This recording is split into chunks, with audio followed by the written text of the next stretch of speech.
Guys welcome to my wrestling channel. तो guys आज हम बात करेंगे the Dwayne Johnson the Rock, जिन्होंने अपना करियर WWE से स्टार्ट किया एंड हॉलीवुड के टॉप स्टार हैं आज के टाइम पे। वो मतलब मेगा स्टार हैं हॉलीवुड के, आप ये कह सकते हो। तो आज हम पे बात करेंगे and guys this is my personal opinion. तो आपका जो ओपिनियन होगा वीडियो पे आप कमेंट में बता देना एंड गाइस वीडियो को लास्ट तक देना है, चैनल को कर लेना सब्सक्राइब।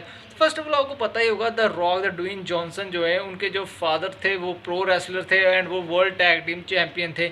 एंड उनकी जो मतलब मदर थी, उनके जो मदर के मतलब फादर थे वो भी एक रेसलर थे, मतलब नाइजीरियन रेसलर थे, तो बहुत फेमस रेसलर थे। तो guys first of all the rock के जो मतलब पेरेंट्स थे, जो उनके डैड थे, वो चाहते ही नहीं थे कि रॉक प्रो रेसलिंग में जाए, क्योंकि उस टाइम पे प्रो रेसलिंग इतनी बेस्ट नहीं थी, मतलब इस टाइम जो है ना वो उस लेवल की नहीं थी।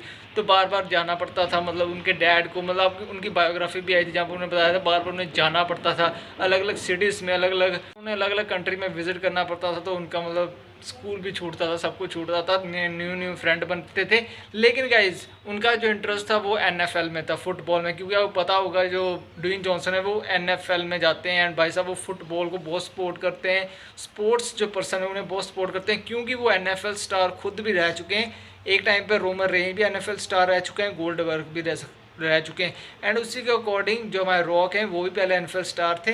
एंड गाइज उनका करियर इतना अच्छा नहीं चल रहा था NFL में, ठीक था बट इतना अच्छा नहीं था जितना WWE में चला। तो उससे पहले उनको इंजरीज भी हुई। एंड गाइज आपको पता होगा उनका जो 7 बक्स प्रोडक्शन है उसका नाम उन्होंने उस चीज़ पे रखा है जब उनकी जेब में सिर्फ 7 बक्स थे उस टाइम पे।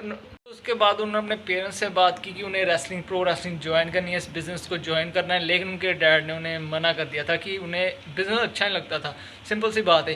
तो गाइज लेकिन उनके फादर ने मतलब बहुत सी मतलब कंट्रोवर्सी, अब मुझे तो इतना पता नहीं, लेकिन उनकी जो बायोग्राफी आई थी, जो उनकी वेब सीरीज आई थी, उसमें उन्होंने सब कुछ बताया था।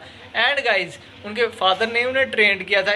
इवन उनका जो फर्स्ट मैच था सर्वाइवर सीरीज़ में, आपने देखा होगा फर्स्ट मैच में उन्हें मतलब रियल ऑडियंस के सामने ले गए थे, तो उन्होंने वो फर्स्ट मैच जीता था सर्वाइवर सीरीज़ में। तो गाइस उनका जो फर्स्ट करैक्टर था WWE में द रॉकी जॉनसन के ऐसे कुछ नाम के था, उनके फर्स्ट करैक्टर को इतना पुश नहीं मिला था। आप मान के चलो कि उन्होंने बताया था जो फर्स्ट करैक्टर आया था उनका इतना पुश नहीं था, मतलब इतना कुछ खास नहीं था।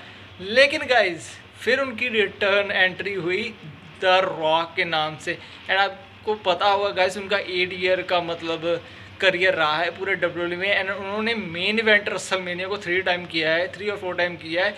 एंड गाइस वो हर चैंपियनशिप जीते हुए हैं, यूनाइटेड स्टेट्स छोड़ के बाकी सारे चैंपियनशिप जीते हुए हैं। एंड गाइस आपको पता होगा उन्हें बड़े बड़े राइवल रह चुके हैं, इवन स्टोन कोल्ड के साथ सबसे बड़ी राइवलरी चली थी उनकी। एंड गाइस ट्रिपल एच के साथ भी राइवलरी चली थी। एंड जब उनका रॉक करैक्टर है ना द रॉक इट स्मेल, जब वो बोलते थे what is the rock cooking, वो सबसे बेस्ट करैक्टर चला था। एंड गाइस उस टाइम पर राइवल आ गए थे विंस मैकमैन बनाना चाहते थे WWE को नेक्स्ट लेवल पे, उस पर रूथलेस एग्रेशन चल रहा था, डी जनरेशन एक्स उस टाइम पे चल रही थी। एंड गाइस उस टाइम पर WWE का कंटेंट 80+ होता था, मतलब आप समझ जाओ PG रेटेड नहीं होता था, उस टाइम पे 80+ कंटेंट होता था, तो बहुत परफेक्ट कंटेंट होता था। तो गाइज USA का टॉप कंटेंट बना दिया था विंस मैकमैन। एंड रॉक जो थे न्यू स्टार थे, उन्हें बिल्ट किया गया, फर्स्ट वो इंटरकॉन्टिनेंटल चैंपियनशिप बनाया गया। ट्रिपल एच के साथ उनकी यह क्या फ्यूड चली थी, वो एक ग्रुप के साथ आते थे, ट्रिपल एच अपने ग्रुप के साथ आते थे, डी जनरेशन एक्स एंड भाई साहब Shawn Michael, triple H, Rock and Vince जो स्टेफनी मैकमैन थी वो भी थी। भाई साहब कितना खतरनाक स्टोरी लाइन में चलाई थी ना। अब जाके देखो मैचेस, इंटरकॉन्टिनेंटल चैंपियनशिप के लिए 3 मैचेस हुए थे एंड फाइनल मैच जीते थे ट्रिपल एच। उसके बाद गाइज इनकी स्टोन कोल्ड के साथ राइवलरी हुई थी, आपको पता होगा स्टोन कोल्ड के साथ बेस्ट राइवलरी मानी जाती है रॉक की, क्योंकि भाई साहब 3 टाइम, 2 बार पहले हार गए थे रॉक, फिर 3rd टाइम जीते थे जब उन्होंने 3 बॉटम बॉम्ब लगाए थे तब जाके जीते थे। क्योंकि उस टाइम पे आपको पता स्टोन कोल्ड को इंजरी भी हुई थी, वो इंजरी हुई थी ब्रेट हार्ट के ब्रदर ने उन्हें 2 स्टोन पॉइंट ड्राइवर लगा दिया था, जिस कारण उन्हें इंजरी हुई थी नेक पे। तो गाइस स्टोन कोल्ड एक टॉप स्टार थे, आपको पता है स्टोन कोल्ड नेक्स्ट लेवल थे। उसके बाद आते थे रॉक, क्योंकि रॉक का जो करैक्टर था ना वो स्टोन के साथ था, लेकिन स्टोन कोल्ड का करैक्टर पीक पे था, तभी तो इस टाइम पे भी मर्चेंडाइज बिकती है स्टोन कोल्ड की, क्योंकि उनका करैक्टर जो इस लेवल पे WWE ले गई थी ना, आप सोच नहीं सकते भाई साहब उस लेवल का। हुल्क होगन एंड स्टोन कोल्ड एक पीक लेवल पे करेक्टर था, उस लेवल पे स्टोरी लाइन चली थी। एंड मिक फॉली, भाई साहब मिक फॉली का करेक्टर भी एक बेबी अंडरडॉग था, तो उसके साथ भी फ्यूड हुई। रॉ की बहुत सारी फ्यूड हुई। फर्स्ट फ्यूड हुई तो उसमें वो हील थे, सेकंड फ्यूड हुई तो उसमें वो फेस थे। इवन वो टैग टीम चैंपियनशिप जीते थे रॉक मिक फॉली के साथ। एंड गाइज आपको पता ही होगा स्टोन कोल्ड एक हील करेक्टर थे, एंटी फेस, जिसे बेस्ट परफॉर्मेंस मतलब भाई देखा जाता था।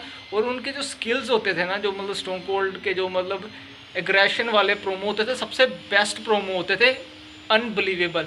तो रॉक, जब गाइस रॉक ने थर्ड टाइम स्टोन कोल्ड को हरा दिया, आपको पता है डीजेनरेशन एक्स की story line, different story line चलती थी।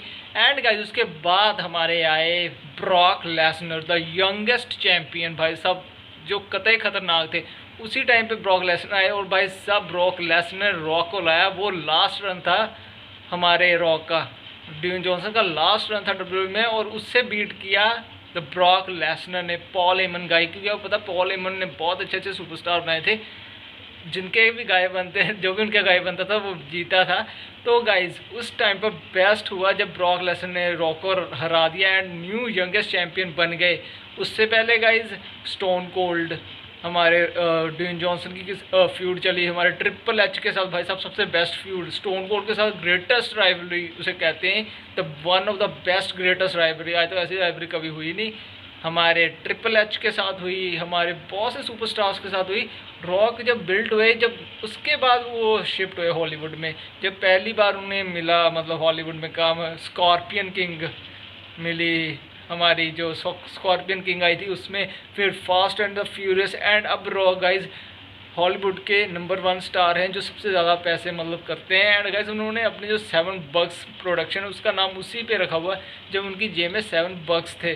तो गाइज बंदे का डेडिकेशन हो, बंदे का जो एग्रेशन हो ना नेक्स्ट लेवल का, तो भाई वो सबसे ख़तरनाक होता है। इससे यह पता चलता है कि कभी भी होप लूज़ नहीं करनी चाहिए। एंड गाइज आप जॉन सीना को ही देख सकते हो यार, किस लेवल का स्टार है, मतलब हॉलीवुड में चले गए। रोमन रेन को देख सकते हो। एंड जो रॉक है ना, जिन्होंने 7-8 ईयर करियर दिया, पर बेस्ट करियर दिया, और उस करियर का उन्हें पोटेंशियल मिला हॉलीवुड में जब उन्होंने अपना करियर शिफ्ट कर लिया एज ए एक्टिंग। और भाई साहब आप देख ही सकते हो अब। तो गाइज ये मेरे पर्सनल ओपिनियन थे, तो अगर आपके हों तो आप कमेंट में बता सकते हो। एंड वीडियो को लाइक करना है, चैनल को सब्सक्राइब करना।